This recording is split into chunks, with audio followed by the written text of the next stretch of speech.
விவசாயிக்கு எப்படி தெரியும்? ஆள் விட்டு கூப்பிடு, அவரை கூப்பிட்டானே கேட்டால் அவர் சொன்னார், என்னங்க எங்களுக்கு தெரியும், நிலம் கிடந்தா உழுதோம், விளைஞ்சா அறுத்தோம், வெந்தயத்தினுட்டு விதி வந்த இடத்துல செத்தோம், எங்கள் தலையில் ஏறிட்டாங்க, ஒன்றும் சொல்ல முடியலை. ஆனால் என் வீட்டு கழுதைக்கு தெரியுமுங்க மழை வர்ற விஷயம்னாரு. கழுதைக்கு மழை வர்ற விஷயம் தெரியுமா? எப்படி? ஆமாம், நீங்கள் வரும்போது ஒரு கழுதையை கையில் பிடிச்சிட்டு வந்தல? ஆமாம், அந்த கழுதையோட காது ரெண்டும் முன்னால் நீட்டி இருந்துச்சு. கழுதை காது முன்னால் நீட்டி இருந்தால் மழை வரும், அதை வச்சுதான் நானும் மழை வரும்னு சொன்னேன்னு சொன்னார் விவசாயி. மன்னருக்கு சந்தோஷம் தாங்கலை, மகிழ்ச்சி. ஆமாம், கழுதைக்கே மழை வர்ற விஷயம் தெரிஞ்சு வச்சு எதுக்கு மந்திரி, ஏற்கனவே ஒருத்தர் மந்திரி இருந்தானே, அவனை தூக்கிட்டு கழுதையை மந்திரி ஆக்கிட்டார். ஆமாம், அப்புறம் கழுதைக்கே மழை வர்ற தெரிஞ்சிச்சு, அப்புறம் என்னத்துக்கு மந்திரின்னு கழுதையை மந்திரி ஆக்கினாரு. கழுதையை மந்திரி ஆக்கினதும் போதும், நம்ம நாட்டில் கண்ட வேண்ட கழுதையெல்லாம் மந்திரி பதவி கேட்குது. நமக்கு தேவையில்லாது பெரிய இடத்து பொல்லாப்பு. அரமணை கோழி முட்டை அம்மிக்கெல்லாம் உடைக்க. நான் வந்தோடனே எங்கள் அண்ணன் சொன்னேன், அரமணை கோழி முட்டைக்கு விளக்கம் சொல்லுங்கன்னாரு. அரமணை கோழி முட்டைக்கு பல தடவை சொல்லியிருக்கிறேன். குதிரை முட்டை கூட சொல்லிட்டீங்க, அந்த முட்டைக்கு சொல்லி முட்டை கூமுட்டையாக போச்சு, அதான் பிரச்சனை. இப்போ என்னன்னா, ஐயா குன்றக்குடி அடிகளார் ஒரு கதை சொல்லுவார், நான் நிறைய சொல்லியிருக்கிறேன். சிங்கம் வேட்டையாடி சாப்பிட்டு காலு தலை தோல் எல்லாம் மிச்சம் மீதி கிடக்க, அதெல்லாம் நாளாக நாளாக அழுகி போயிடும். அழுகி போனால் எப்படி இருக்கும்? நீங்கள் ரொம்ப நாரம். எப்படி நாரம்? மதுரை மாட்டுத்தாவணி. ஆனால் மதுரையில் மாட்டுத்தாவணி நிறைய புதுப்பிச்சுட்டாங்க. நல்லா புதுப்பிச்சிருக்காங்க. ஆனால் நம்ம ஆள் போகிற ஆள் தான் அதை சுத்தமாக வச்சுக்கிறது இல்லை. கண்ட இடத்துல கண்டதையும் போடுறது, எச்சியை துப்புறது, பாட்டில் போட்டு உடைக்கிறது, ஒரு பண்பாடு இல்லாமல் போச்சு இந்த சமூகம். எப்படி இருந்துச்சு பாருங்க, சுத்தமாக இருக்கிறது பூரா சீருக்கு எடுத்துட்டாங்க. நான் அவங்களும் சிரமப்பட்டு தான் பண்ணி வைக்கிறாங்க. ஆனால் மீனாட்சி மருத்துவமனை இருக்குல்ல, அதுக்கு முன்னால் ஒரு காவா பின்னால் ஒரு காஞ்சு, அதுக்கு ரூபா சாலைக்கு. ஆனால் அது ரெண்டும் ரொம்ப சுத்தமாக இருக்குல்ல. சரி சரி. ஆனாலும் உங்களுக்கு தெரியுமா, 10 நகராட்சிகளிலே மாநகராட்சிகளில் தூய்மையான மாநகராட்சி இல்லாதது எதெல்லாம் தப்பாக இருக்குது, சரியில்லாத மாநகராட்சின்னு மதுரை முதலிடத்தில் இருக்கான். அதுவும் இங்கே தான், தமிழ்நாடு தான் ஆய்வு சொல்லு. சரி, அதை விடுங்க. இப்போ சிங்கம் என்ன பண்ணுச்சு, நம்ம இருக்க இடம் ரொம்ப நாத்தமாக நாறுது, யாரையாவது கேட்போம் என்ன சொல்கிறாங்கன்னு பார்ப்போம்னு பார்த்துக்கிட்டே இருந்துச்சு. ஒரு வேங்க வந்துச்சு, அதை கூப்பிட்டு போய் சுற்றி பாருந்துச்சு. அது உள்ளே போயிட்டு வந்து உண்மையை சொன்னிச்சு. என்ன தலைவரை, நீங்கள் இருக்க இடம் அவ்வளோ மோசமாக நாறுது, இப்படி வச்சுக்கலாமான்னுச்சு. சிங்கத்துக்கு கோவம் வந்துருச்சு. ஏன் இடத்துல வந்து எனக்கிட்ட வந்து நாறுதுன்னு சொல்லுவியாடா, ஒற்றே அடி ஓடு. கொஞ்சம் நேரத்தில் ஒரு யானை வந்துச்சு, யானையை கூப்பிட்டு நீ பார்த்து சொல்லுனுச்சு. யானை போகல யோசிச்சுக்கிட்டே போகுது, நமக்கு எதுக்கு பெரிய இடத்து போடலாம்.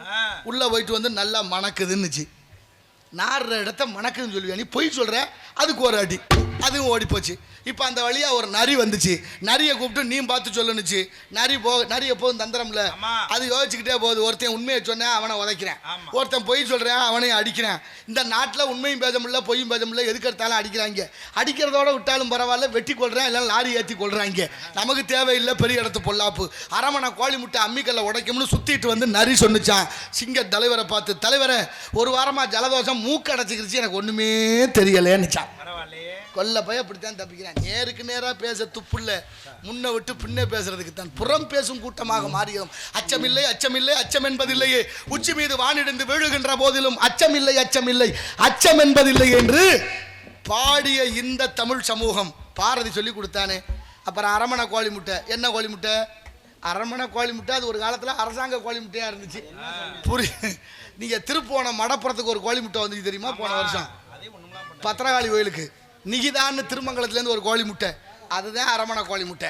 அந்த அரமணை கோழி முட்டை சும்மா அம்மிக்கல்லா இருந்த என் தம்பி அஜித்குமார் மேலே மோதி, அம்மிக்கல்லா இருந்த அஜித்குமாருங்கிற அம்மிக்கல் தூள் தூளாக போச்சு.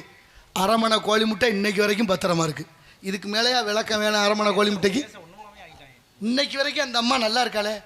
ஒரு உயிர் போச்சே, துச்சமென இந்த நாட்டில் உயிருக்கு மதிப்பு இல்லாமல் போனது யாராலே? நமக்கு தேவையில்லை அது பெரிய இடத்து பொல்லாப்பு. அரமணை கோழி முட்டை அம்மிக்கல்ல உடைக்கும். ஆகினாலும் காலதாமதம் காரியத்திற்கு கேடு. நிறைய சொல்லிக்கிட்டே இருக்கலாம். வருகிறான் காவலன், அவனை சந்திக்க வேண்டும். இங்கே தப்பாக சொல்லி கொடுத்துட்டோம். எப்படி தெரியுமா?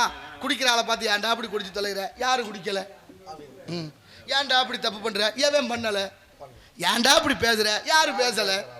இப்படியே சொல்லி சொல்லி அடுத்தவனை உதாரணம் காட்டி, பிள்ளைய போட்டு அடித்தா ஏன்டா அடிக்கிறேன்னா அவன் போக்கு சரியில்லை, மனைவியை போட்டு அடித்தா ஏன்டா அடிக்கிறா அவன் வாய் சரியில்லை, ஏன்டா குடிக்கிற மனசு தெரியல. எல்லா தப்புக்கும் ஒரு காரணம். நீங்கள் பாருங்க, நடந்து போகல கல்லில் இடிச்சுக்கிட்டா என்ன சொல்லுவாங்க, காலில் என்னப்பா ரத்தம் வருது, கல் இடிச்சிருச்சு, கல்லா இடிச்சிச்சு, முள்ளில் காலை வச்சுக்கிட்டு முள்ளு குத்திருச்சுன்றுவான். அதை விட பெரிய கொடுமை என்ன தெரியுமா? காது கேட்காதவர்களுக்கு காது கேட்கும் கருவி காதில் மாட்டியிருப்பாங்க. என்னையா காதில் செவிட்டு மிஷினும், மிஷின் செவிடா அவன் செவிடா, அப்போ தப்பு தப்பா மாறி சில விஷயங்களை சொல்லிக் கொடுத்ததனுடைய விளைவு பிஞ்சு மனசில், ஏன்னா நல்ல விதைக்கக்கூடிய விதை நல்ல விதையாக இருந்தால் அறுவடையும் நல்ல விதமாக விதைகளாக வரும். அதான் எதை விதைக்கிறோமோ அதை அறுவடை பண்ணணும். இந்த பிரபஞ்சத்தினுடைய விதி ஒன்று கொடுத்தா திரும்ப நாளா திரும்பி தரும் என்பதை என் அறிவு சார்ந்த தமிழ் சமூகம் புரிந்து கொள்ள வேண்டும். அதனால தான் வள்ளுவர் கூட வர்றார், தன்னஞ்சறிவது பொய்யற்க பொய்த்தபின் தன்னஞ்சே தன்னை சுடும் என்று சொல்லி வைத்திருக்கிறார்கள். நல்ல விஷயங்களை நாளைய தலைமுறைக்கு சொல்லிக் கொடுப்போம். அவ்வளவுக்கு தாய்மார்கள் தான் மிக முக்கியமாக மாறணும். இந்த உப்புங்கிற கிட்னியை கெடுக்கிறது உப்பு தான். உப்பு நல்லதா கெட்டதானா? நல்லது இருக்கு, கெட்டது இருக்கு. உப்பில்லா பண்டம் குப்பையிலே, உப்பிட்டவரை உள்ளளவு நிலை. உப்புல என்ன கலந்திருக்கேன்? அயோடின் என்ற நச்சு வேதிப்பொருள் கலந்திருக்கிறார்கள். அதுதான் தைராய்டு நோய், கர்ப்பப்பை புற்றுநோய். அயோடின் கலக்காத கல் உப்பு வாங்கி நுணுக்கி வச்சுக்கோங்க தாய்மார்களே. உப்பு குறைஞ்சிக்கிட்டே இருந்தா உடலை பாதுகாக்கும். அதுக்கு நல்ல மருத்துவங்கள் இருக்கு. ஆகினாலே வருகிறான் காவலன், அவனை சந்திப்போம். சுந்தரம் நிறைந்ததும் பொன் சிறந்த மங்கையிவள் எந்த உலகிலே ஏன் வந்தார்? சுந்தரம் நிறைந்ததும் பொன் சிறந்த மங்கையிவள் இந்த உலகிலே வந்தாள். அந்தரமே கொண்டு தேவர் சொந்தமே முழங்க வரும். அந்தரமே கொண்டு தேவர் சொந்தமே முழங்க வரும். இந்திரபல கொண்டவள் கண்ணசாமித்தே தகுந்த சிறந்த மங்கையிவள் எந்த உலகிலே ஏன்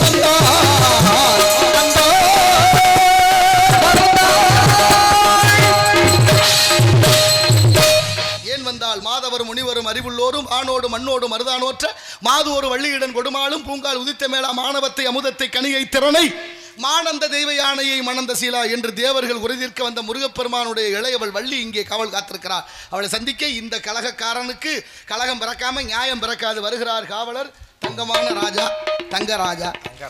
பார்ப்போம், அவரை சந்திப்போம்.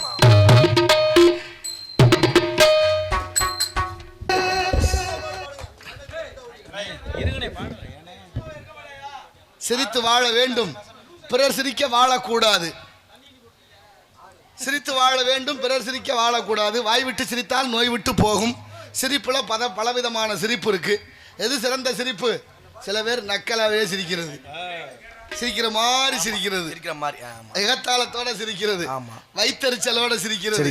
எப்படி எல்லாம் சிரிப்புகள் இருக்கு பாருங்க. மனம் விட்டு சிரிக்கணுமா? வாய் விட்டு சிரித்தால் நோய் விட்டு போகும்னா. ஆனா உலகத்திலே சிறந்த இருங்க, அவருக்கு நான் பதில் சொல்றேன், இருங்க, சத்தம் இல்லாம இருங்க. உலகத்திலே சிறந்த சிரிப்பு எது தெரியுமா? இறைவனுடைய சிரிப்பாம். ஆமா, அதான் அப்பர் பாடுகிறார். நால்வர்களிலே, நாயன்மார்கள் நால்வர்களிலே திருநாவுக்கரசர் என்ற அப்பர் பெருமான் இறைவனை பார்த்து பாடுகிறார். குனித்த புருவமும் கொவ்வை செவ்வாயில் குமிழ் சிரிப்பும். அதுதான் பனித்த சடையும் பால் வெந்நீரும் பவளம் போல் மேனியும் எவ்வளவு அழகாக பாடுகிறார்கள் தேவாரத்திலே. அதுதான் சிறந்த சிரிப்பு. நம்மெல்லாம் சிரிப்பா சிரிக்கிறோம், என்னத்தை சொல்றது? எதை பத்தியும் கவலை இல்லையே. நாடு போற போக்கு என்ன, நாளைய தலைமுறை வாழ்க்கை என்ன, பிஞ்சு குழந்தையிலேருந்து கிளை வரைக்கும் விட்டு வைக்கிறாங்க. இல்லை, எவ்வளவு அக்கிரமம் பெருகி போச்சு. ஆனாலும் தீர்ப்பு கிடைக்க மாட்டேங்குது. எங்க போய் சொல்றது? கன்னியாகுமரி தூத்துக்குடியில ஒரு பொம்பளை பிள்ளை கண்டதுண்டமா போயிட்டா. மதுராந்தகத்தில் விடிய விடிய குடிகார நாய்கள் ஒரு பெண்ணை சித்திரவதை செய்திருக்கிறார்கள். பச்சை குழந்தையிலிருந்து கிழவிகள் வரைக்கும் நடமாட முடியலை இந்த நாட்டில். ஆனாலும் நான் என்ன செய்ய ஒன்றும் புரியல. ஐயா, நீங்கள் சொன்ன பாட்டு இருக்கே, கண்ணை திறந்தா ஒளி இல்லை, காலை எடுத்தா நடவல்ல அப்படின்னா, கண்ணை திறந்தா பார்வை வரணும், காலை எடுத்தா நட வரணும். எது சரி? கண்ணு தெரியணுமா தெரியக்கூடாதா? கண்ணு தெரியணும்னா அந்த பாட்டு பாடக்கூடாது. ஏன் தெரியுமா? அறம் பாடுவதுன்னு சொல்லுவாங்க. அறம் பாடுறதுல 4 வகை இருக்கு. அடுத்தவங்க நல்லா இருக்கணும்னு பாடுறது ஒரு வகையான அறம், அடுத்தவங்க கெட்டு போறதுக்கு பாடுறது ஒரு வகையான அறம், தெரிஞ்சே பாடுவது ஒரு அறம், தன்னை தெரியாமலே பாடிக்கொள்வது, தனக்குத்தானே பாடிக்கொள்வது அறம். அப்படி அறம் பாடியதுதான் தெரியாமலே கண்ணதாசன் பாடினது தெரியுமா உங்களுக்கு? அவனை எழுப்பாதீர் அப்படியே தூங்கட்டும் அப்படின்னு ஒரு பாட்டு இருக்கு. பாடின 8ஆவது நாள் குழந்தை இறந்து போன. படிச்சிருக்கீங்களா நீங்க? தமிழ்நாட்டில் தானே இருக்கிறோம். ஆனால் தமிழர்கள் தானே நம்மெல்லாம். எத்தனை இலக்கியங்கள், எத்தனை பண்பாடுகள். அவரே வெறுத்து போனார். நம்ம பேர அண்ணம்மையே இறந்து போனானோ, தெரியாமலே அறம்பாடி விட்டோனோ என்று நொந்து போனார் கண்ணதாசன். காரணம், தெரியாமல் பாடுவது ஒரு அறம், தெரிஞ்சு பாடுவது ஒரு அறம், தனக்குத்தானே பாடிக்கொள்வது அறம். அப்படிப்பட்ட குளத்தூர் மகாலிங்க எழுதிய பாடல் கண்ணை திறந்தா ஒளி இல்லை, காலை எடுத்தா நடவில்லை என்ற பாட்டு அறம். அதை பாடிய முத்தப்பா செத்து போனார். நான் வாழ்க்கையில் இது வரைக்கும் பாடினதில்லை. புரிஞ்சிருக்கும்னு நினைக்கிறேன். இல்லைன்னா தனியாக ஒரு நாளைக்கு 1 மணி நேரம் உங்களுக்கு விளக்கம் சொல்கிறேன். அதனால் இத்தனை விஷயங்கள் இந்த உலகத்தில் இருக்குது என்பதை என் அறிவில் சிறந்த தமிழர்கள், இந்த உலகத்துக்கே வீரமும் அறிவும் கடன் கொடுத்த தமிழ் சமூகம் எப்படி வாழ வேண்டும். தாய்மார்கள்லாம் ரொம்ப கருணையே வடிவமானவர்கள். ஆமாம், அப்பா பிள்ளைய அடிச்சிட்டாருன்னா தாய் பதறிடுவா. தாய் பதறிவா. ஆமா, எதுக்கு அடிக்கிறீங்க அப்படி அவன் என்ன பெருசா பண்ணிவிட்டான், ஆமா என்ன உலகத்துல இல்லாத பண்ணிவிட்டான், விடுங்க அவனை அடிக்காம. உடனே இந்த பயல அரவணைச்சிட்டா அவரோட எழுத்து பேசிக்கிட்டு போடா, இந்த காசை கொண்டு போ, அந்த கடைக்கு பக்கம் போ, சின்ன மாவட்டுக்கு போ, பெரிய மாவட்டுக்கு போ, எப்படியா போயிட்டு வா. அதுக்காக அந்த மனுஷன் எழுத்து பேசாதேன்னு சொன்னா. ஆமா சொன்னா முருகா முருகா பத்திலா முருகன் தான் எனக்கு முன்னால வருவார். அதனால நான் முருகனை முழுமையா நம்புறேன். பழனிவேல் பழனிவேல் வேலுண்டு வினையில்லை மயிலுண்டு பயம் இல்லை. டெல்லி உச்ச நீதிமன்றத்தினுடைய வழக்கறிஞர் மரியாதைக்குரிய ஐயா பழனிவேல் அவர்கள் ரூபாய் 501 வழங்கியிருக்கிறார்கள். ஐயா அவர்களுக்கு நன்றி, உளமார்ந்த வணக்கம் வணக்கம் வணக்கம் வணக்கம். அப்படிப்பட்ட மகத்துவம் வாய்ந்த தாய்மார்கள், கருணைய வடிவமானவர்கள், குழந்தைகளை அரவணைப்பதில். அதனால தான் அம்மாவுக்கு 9 ராத்திரி நவராத்திரி, அப்பாவுக்கு 1 ராத்திரி சிவராத்திரி. சிவராத்திரினா எப்படி சாமி கும்பிடணும், சிவராத்திரி கடந்து வந்துட்டோம் நம்மெல்லாம். சிவராத்திரினா எப்படி இருக்கணும், பக்தியாக இருக்கணும், சிவபூசை செய்யணும், பஜனை பாடணும், ரொம்ப அமைதியாக இருக்கணும். அதானே சரி, அப்படித்தானே இருக்கணும். அப்படிதான் இருக்கணும். குத்தாட்டமெல்லாம் போடக்கூடாது.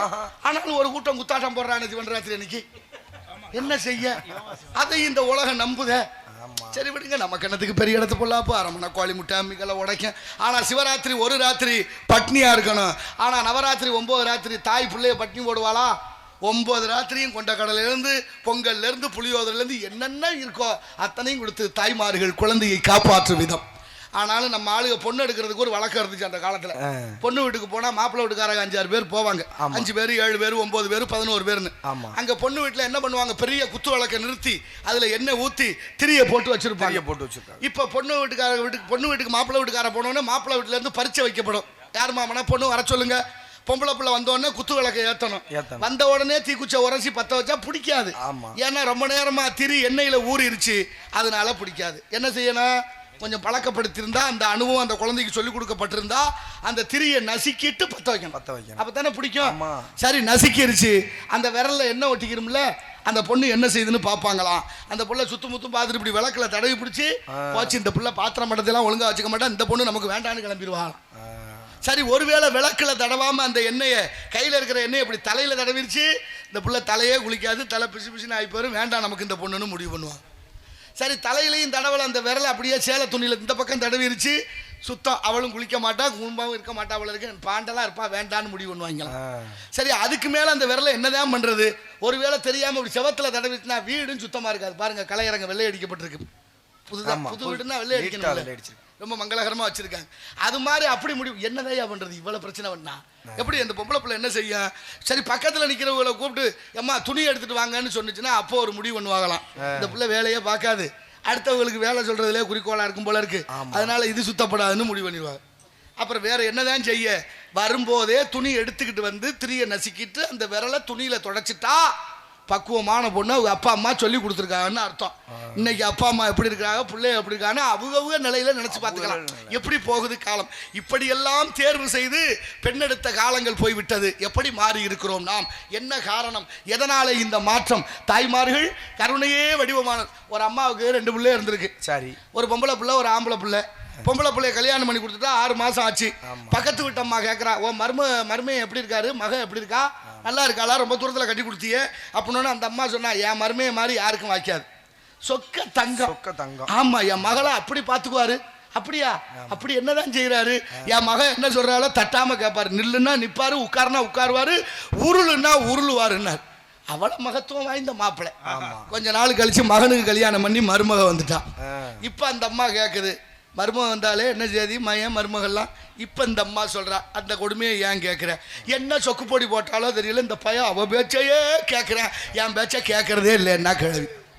இதெல்லாம் மக சொல்லி மருமையன் கேட்டால் நல்லா படுது, அவங்க அம்மாவுக்கு வருத்தமாக இருக்கும்ல. இப்போ மருமக சொல்லி மகன் கேட்டால் தப்பா படுது. உளவியல் ரீதியான சில சிந்தனைகளை நாம் அனுபவிச்சு பார்க்க வேண்டும். அனுபவம் ஒன்றுதான் வாழ்க்கையினுடைய மிகப்பெரிய தத்துவம். ஒன்று படித்து தெரிஞ்சுக்கணும், இன்னொன்று உணர்ந்து தெரிந்து கொள்ள வேண்டிய விஷயம். அப்படிப்பட்ட மகத்துவமான உணர்ந்தால் அன்றி உணர்த்த முடியாது. கச்சியப்ப சிவாச்சாரியார் பாடுறார், செவ்வான் உருவில் திகழ் வேளவன் ஒவ்வாதன உணர்வித்ததுதான் என்று பாடுகிறார்.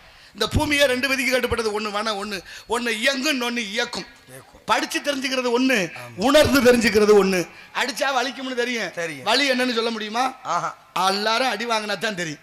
அடி வாங்கினவங்களுக்கு தான் தெரியும் வழி என்னன்னு. பசிக்குதுன்னு எல்லாருக்கும் தெரியும். பசி என்னன்னு சொல்ல முடியுமா? பசியை உணர்ந்தால் தான் முடியும். அப்படிப்பட்ட பசியை பசிப்பிணியை போக்குவதற்குத்தான் உணர்ந்தார் வள்ளல் பெருமானார் ராமலிங்கம் பிள்ளை. அப்படிப்பட்ட இந்த இடத்துல வாடிய பயிரை கண்ட போதெல்லாம் வாடினேன் இறைவா என்று வள்ளலார் பிறந்த பூமியிலே எப்படியெல்லாம் வாழ்கிறோம், நாளைய சமுதாயத்திற்கு என்ன சொல்லிக் கொடுத்து கொண்டிருக்கிறோம் என்பதை உணரும் தன்மையிலே நாம் வந்திருக்கிறோம். காலம் மிக கடுமையானது.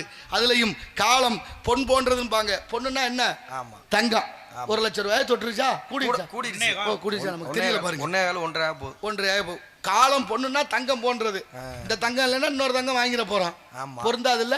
இப்ப காலம்ங்கிற நேரம் எது போன்றது? உயிர் போன்றது. போனா வராது என்பதை உணர்த்தும் அண்மையிலே இப்படிப்பட்ட இடத்தின் சிறப்பை பார்க்கின்ற பொழுது வைங்க நன்றே. உலகம் சமநிலை பெற வேண்டும், உயர்வு தாழ்வில்லை. உலகம் சமநிலை பெற வேண்டும், உயர்வு தாழ்வில்லை.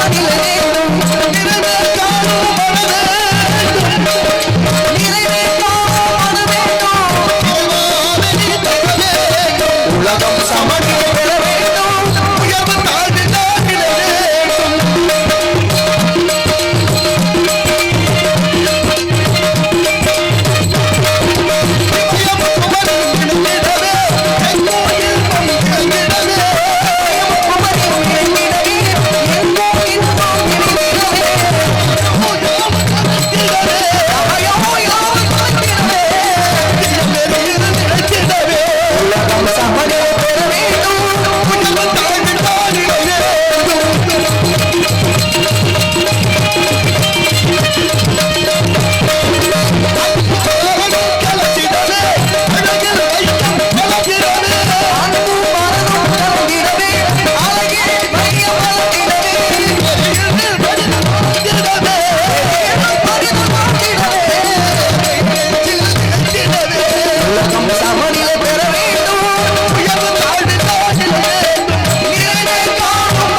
மகளிர் தினம் வந்துச்சு. ஒவ்வொரு ஆண்டும் ஒவ்வொரு நாளும் ஒவ்வொரு தினம். வாழ்க்கையில நமக்கும் ஒவ்வொரு நாளும் ஒவ்வொரு பாடம் தான் இல்லையா? எல்லாருமே நம்ம சாதாரணமா எண்ணி விடக்கூடாது. உயர்ந்தவர்கள் என்று யாரும் இல்லையா, தாழ்ந்தவர்கள் என்று யாரும் இல்லை. எல்லாருக்கும் ஒரு தகுதி இருக்கு. ஓரறிவு மரஞ்செடி கொடிகளுக்கு, ஈரறிவு புழுப்பூச்சிகளுக்கு, 3 அறிவு நீரில் வாழ்வன, 4 அறிவு பறவைகளுக்கு, 5 அறிவு மிருகங்களுக்கு, மனிதன்ல பல பேருக்குமா. எல்லாருக்கும் 6 அறிவில்லை என்பது தொல்காப்பியம். கம்பரு எல்லாரும் சொல்லியாச்சு. மாவும் ஆக்களும் ஐயறிவினவை என்பது தொல்காப்பியம். கம்பரே பாடுறாரு, மக்களும் விலங்கும் ஒண்ணுன்னு. அப்படி மகத்துவமாய் இந்த தமிழர்கள் எவ்வளவு உயர்வோடு வாழ்ந்த காலம். இலக்கணத்துல ஒரு வார்த்தை உண்டு. அந்த காலத்துல நம்ம தாம்பரம் இருக்கு பாருங்க, சென்னை தாம்பரம். அங்க கிறித்தவ கல்லூரியில ஒரு பெரிய பேராசிரியர். அங்க படிக்க ஒரு மாணவர் போறாரு. மாணவர் போன உடனே ஒரு கேள்வி கேட்கிறார். முற்றியல் உகரம், குற்றியல் உகரம் அது தெரியுமான்னு கேட்டார். இந்த கேள்விக்கு நீங்க பதில் சொன்னீங்கன்னா இந்த கல்லூரியில உங்களுக்கு படிக்க அனுமதி அப்படின்னு ஒரு நுழைவு தேர்வு மாதிரி அது ஒரு பரீட்சை. வாத்தியாரு கேட்கிறார். இப்ப போன மாணவர்கிட்ட என்ன கேட்டாரு? முற்றியல் உகரம், குற்றியல் உகரம் அது தெரியுமான்னாரு. அவரு அது தெரியாதுன்னாரு. படிக்கிறதுக்கு அனுமதி கிடைச்சிருச்சு. என்ன சொல்றீங்க சாமி? எப்படி? எல்லாரும் படிச்சவங்க தான், இங்க படிக்காத யாரும் இல்லை. அவரு அது தெரியுமான்னு கேட்டாரு, அவரு அது தெரியாதுன்னாரு. படிக்கிறதுக்கு அனுமதி கிடைச்சி. தெரியாதுன்னு சொன்ன ஆளுக்கு எதுக்கு பள்ளிக்கூடத்துக்கு வாய்ப்பு? நான் இறங்கி வரவா ஐயா? பப்பனை கூப்பிட்டு எழுப்பவா? என்ன செய்யறது? நீங்க என்னன்னா ரொம்ப நேரம் உட்கார்ந்துருக்க முடியாது, முதுகு தண்டு வலி வந்துடுது. முந்தியெல்லாம் ரொம்ப நேரம் உட்கார்ந்துருந்தோம், உடல்ல ஆரோக்கியம் இருந்துச்சு, உணவு முறை சரியா இருந்துச்சு. உணவு முறை தப்பா போச்சு, உட்கார்ந்துருக்க முடியல. வந்த நேரத்தில் 10 மணிக்கு நாடகம் ஆரம்பிச்சோன்னா உட்காரும்போது சுறுசுறுப்பா எல்லாரும் உட்காடுறோம். ஒரு அரை மணி நேரம் 1 மணி நேரம் சொன்னா இடுப்பு கடுக்குது, ஒத்த கையை ஊண்டணும். அப்புறம் கொஞ்சம் நேரம் ஆச்சு, இந்த கையை ஊண்டணும். 2 கையை ஊண்டி இடுப்பு கேட்கறது மாதிரில ஒத்த காலை நீட்டி, அப்புறம் 2 காலையும் நீட்டி. இந்த எங்கள் அண்ணெல்லாம் பாருங்க பின்னால் கையை ஊண்டி. அதுவும் இருக்க முடியலன்னா அப்புறம் பொத்துன்னு கீழே தான் விழுகணும்.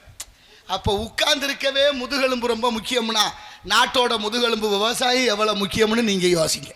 இப்போ முதுகுத்தண்டு ஒழுங்காக இல்லை, ஒரு ஆரோக்கியமாக உட்கார்ந்துருக்க முடியல. வயசான பெரியவங்க உட்கார்ந்துருக்கா. ஏன்னா அப்போ சாப்பிட்ட சாப்பாடு இல்லையா? ஒரு நாள் தண்ணி பாய்ச்சியானா 1 மாதம் வரைக்கும் வயலுக்கு தாங்குது இல்லை. போன வருஷம் விளைஞ்ச நெல் தானே இந்த வருஷம் சாப்பிட்றோம். ஒரு மாதம் வேலை பார்த்தா மறு மாதம் சம்பளம், ஒரு நாள் வேலை பார்த்தா மறுநாள் கூலி. எப்போதுக்குமே முன்னால் ஒரு கதை இருக்குது. அதனால தான் எழுகடல் மணலை அளவிடின் அதிகம் எனதிடர் பிறவி அவதாரம் என்று அருணகிரிநாதர் பாடுகிறார். அப்படிப்பட்ட மகத்துவம் வாய்ந்த அந்த கேள்வி என்ன தெரியுமா? முற்றிய லுகரம் குற்றிய லுகரம் அது தெரியுமான்னு கேட்டார். பதில் சொன்னவர் சுவாமி வேதாச்சலம் என்றவர்.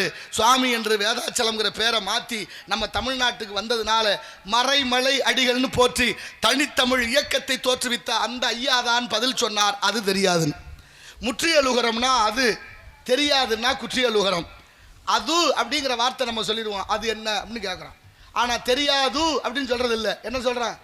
தெரியாது. ஓசை குறையுதா இலக்கணத்தில்?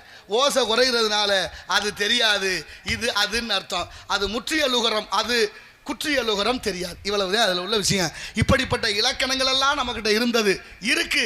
ஆனால் தேடி படிக்கவோ சொல்லிக் கொடுக்கவோ இந்த நாட்டில் எப்படி இருக்குன்னு பாருங்க. இந்த மகளிர் தினம் வந்துச்சுன்னு சொன்னா, மகளிர் தினம் எப்படி வந்துச்சு? சும்மா வரல. எல்லா தினங்களும் வந்ததற்கு ஒரு பெரிய வரலாறு பின்னே இருக்கு. அந்த வரலாறு எப்படி என்பதுதான் அந்தந்த தினத்தன்று அவரவரும் படித்து கொண்டு மற்றவர்களுக்கும் சொல்ல வேண்டும். மகளிர் தினம் அமெரிக்காவில் பெண்கள் எல்லாம் வேலை பார்த்துருக்காங்க. ஒரு 500 பேர் ஒரு ஸ்தாபனத்தில் வேலை பார்க்குறாங்க. 1 மணி நேரம் 2 மணி நேரம்லாம் இல்லை, 16 மணி நேரம் வேலை செய்திருக்கிறார்கள். 16 மணி நேரம் வேலை செய்த அந்த பெண்களுக்கு கூலி கேட்டு போய் நிற்கிற போது அந்த முதலாளி சொன்ன விஷயம் என்ன தெரியுமா? எங்கள் உடற்பசியை தீர்த்துட்டு கூலி வாங்கிட்டு போங்கன்னு சொல்லி வச்சுருந்தாங்களாம். எவ்வளோ கொடுமை பாருங்கள். படிக்கும்போது எனக்கு நெஞ்சு வலியே வந்துருச்சு. பெண்களை 16 மணி நேரம் வேலை செய்ய சொல்லிவிட்டு கூலி கேட்கும் பொழுது உடற்பசியை தீர்த்து விட்டு கூலி வாங்க சொன்ன பெரிய கொடுமை இருந்திருக்கு. போராடினார்களாம். 1800 சொச்சத்தில் அந்த ஆண்டில் போராடி இருக்கிறார்கள். மொத்த போராட்டம் 100 நாள் நடந்திருக்கு. போராட்டத்தில் வெற்றி பெற்ற நாளைத்தான் மகளிர் தினமாக கொண்டாடப்படுகிறது முதலாக. அப்படி போராடி பெற்ற அந்த சுதந்திர மகளிர் தினத்தை மகளிர்கள் எப்படி கொண்டாடணும்? நம்ம நாட்டில் ஒரு பொண்ணு இருந்தால் தெரியுமா உங்களுக்கு? நம்ம நாட்டிலையும் பெரிய கொடுமை இருந்துச்சு. பெண்களுக்கு மார்பக்க வரி போடுறதுக்கு. மார்பகம் எவ்வளோ பெருசு, எவ்வளவு எடை இருக்குன்னு பார்த்து வரி போட்டிருக்காங்க. எவ்வளோ கொடுமையாக இருந்திருப்பாங்கன்னு பாருங்கள். அதுவும் கேரள பகுதி, திருவனந்தபுரம், அந்த மார்த்தாண்டம் அந்த பகுதியில் கன்னியாகுமரியை ஒட்டி இப்படி இருக்கிற பொழுது பெண்களுக்கு மார்பகத்துக்கு வரி போட்ட நாடு இந்தியாவில், குறிப்பாக தமிழ்நாடு என்ற பெயர் மாறணுமே, வேற வழி இல்லை என்று எண்ணி கொதித்து தெழுந்த ஒரு பெண்ணு இருந்தா தானடா வரி போடுவேன்னு அறுத்து அவங்க முகத்தில் வீசிட்டு செத்து போன ஒரு தியாக பெண்மகள் இருந்தால் அவள் தான் நாஞ்சலி என்ற வீர பெண்மகள். இன்னைக்கு மார்த்தாண்டத்தில் சிலை இருக்கு, கொண்டாடுறோமா? அதை பற்றி யாருக்காவது தெரியுமா? அதை சொல்லிக் கொடுக்கும் ஒன்றுக்கும் புண்ணியம் இல்லாததுகளே சொல்லி கொடுக்கும். பிள்ளைகளை எழுப்பும் போதே தாய்மார்கள் வீட்டில் போய் காலையில் ஒரு தடவை எழுப்பி 2 தடவை எழுப்பி எந்தளிக்கலன்னு வச்சுக்கோங்க. இப்போலாம் அப்படி இல்லை. பிள்ளையும் தூங்கலாம், தாயும் தூங்கலாம், 8 மணி 9 மணி வரைக்கும் தூங்கலாம். அப்படி ஆகிட்டோம் நம்ம காலம். நாகரிகம்னு பேர். 2 தடவை எந்திரிக்கலைன்னா 3ஆவது தடவை எருமை எந்திரிக்க மாட்டேன், தண்ணியை பிடிச்சி ஊற்ற போகிறேன்பாங்க. அதோட விடுறதில்ல, சனியனை எந்தரி, இப்படியெல்லாம் வார்த்தைகளை தப்பாக சொல்லி கொடுக்கக்கூடாது. அப்படி சொல்லக்கூடாது. பிள்ளைகள் பிஞ்சு மனசில் நல்லதை விதைக்கணுமே தவிர நஞ்சு விதைக்கக்கூடாது. கண்ணு ஏ ராஜா எந்திரிங்க, நீங்கள் தான் ஐயா ஆமல, தங்க மாமலை, வெள்ளி ஆமலை, வைர மாமலை, எந்திரிங்க. நீங்கள் நாளைக்கு நீங்கள் தான் மதுரை ஆட்சியராக வர போறீங்க. ஆமாம், எல்லாரும் பேசிக்கிறாங்களே உங்களை பற்றி. இப்படி சொல்லணும். எண்ணுவதெல்லாம் உயர்வாக எண்ணினால் நடப்பதெல்லாம் உயர்வாக நடக்கும். பாரதி சொல்கிறான், பெரிதினும் பெரிது கேள் என்று. எண்ணம் விசாலமாக இருந்தால் நடப்பது விசாலம். இலக்கு எப்படி இருக்கணும்? இலக்கு குறிக்கோளுங்கிற இலக்கு சரியா இருக்கணும். மகாபாரதத்தில் ஒரு கதை உண்டு. அர்ஜுனனுக்கும் கௌரவர்களுக்கும் ஒரு போட்டி வைக்கிறாரு துரோணாச்சாரியார் வாத்தியார். எப்போதுமே கௌரவர்கள் வாத்தியார் மேலே புகார் பண்ணிக்கிட்டே இருப்பா பீஷ்மாச்சாரியார்ட்ட. இந்த அர்ஜுனன் பாண்டவர்களுக்கு மட்டும் அவர் ஒழுங்கா சொல்லி கொடுக்குறாரு, எங்களுக்கு சொல்லியே கொடுக்கறது இல்லை அப்படின்னு ரொம்ப புகார் பண்ணிக்கிட்டே இருப்பாங்க. ஒரு நாள் பீஷ்மாச்சாரியார் வந்து துரோணர்கிட்ட இதை கேட்குறாரு, நீங்கள் என்ன அவங்களுக்கு ஒழுங்காக சொல்லிக் கொடுக்கலாம்ல, உங்கள் மேலே எப்போ பார்த்தாலும் புகார் சொல்லிக்கிட்டே இருக்கிறாங்க, எல்லாருக்கும் ஒழுங்காக சொல்லிக் கொடுங்க. அப்படிலாம் செய்கிறது இல்லை. 300 மாணவர்கள் படிக்கிற இடத்துல நான் என்ன மாற்றியாக சொல்கிறேன்?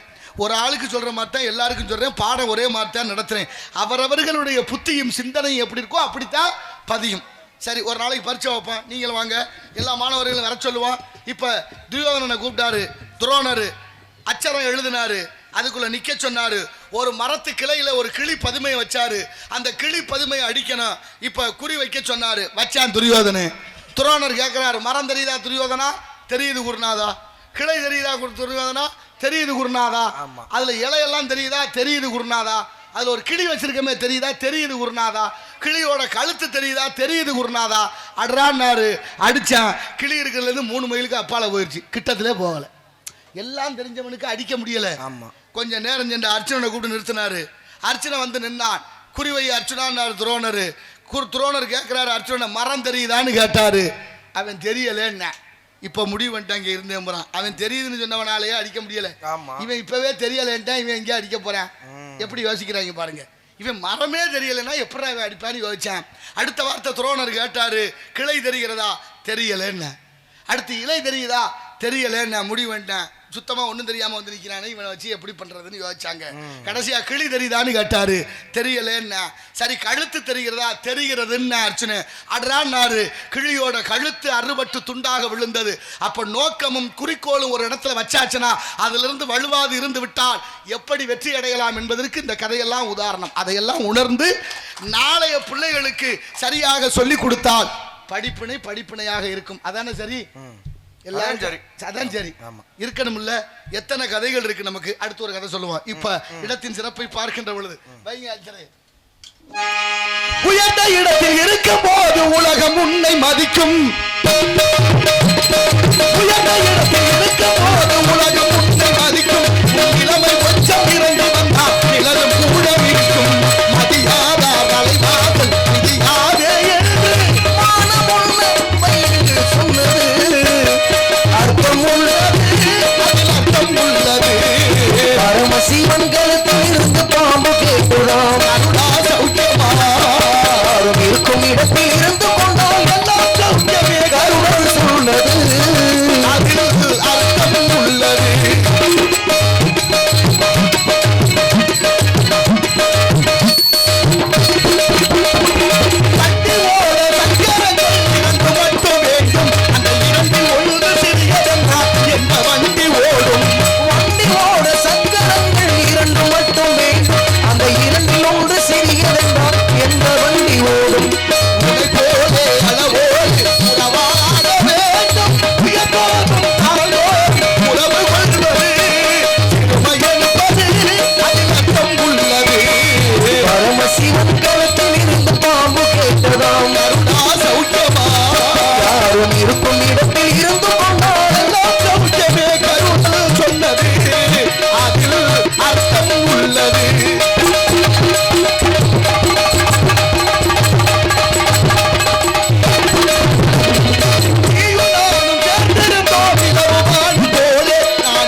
பண்டார வீதின்னு ஒரு வீதி சென்னையில்.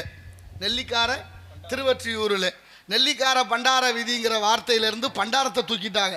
வார்த்தையை தூக்குனாலும் பரவாயில்ல, பழனி கோயிலேருந்து பண்டாரத்தை தூக்குனது மாதிரி இப்போ இந்த பண்டாரங்கிற வார்த்தையை தூக்கிட்டு நெல்லிக்கார வீதின்னு வச்சாச்சு. சென்னை திருவொற்றியூரில் வள்ளலார் பெருமான் அங்கே தங்கி இருக்கிறாரு.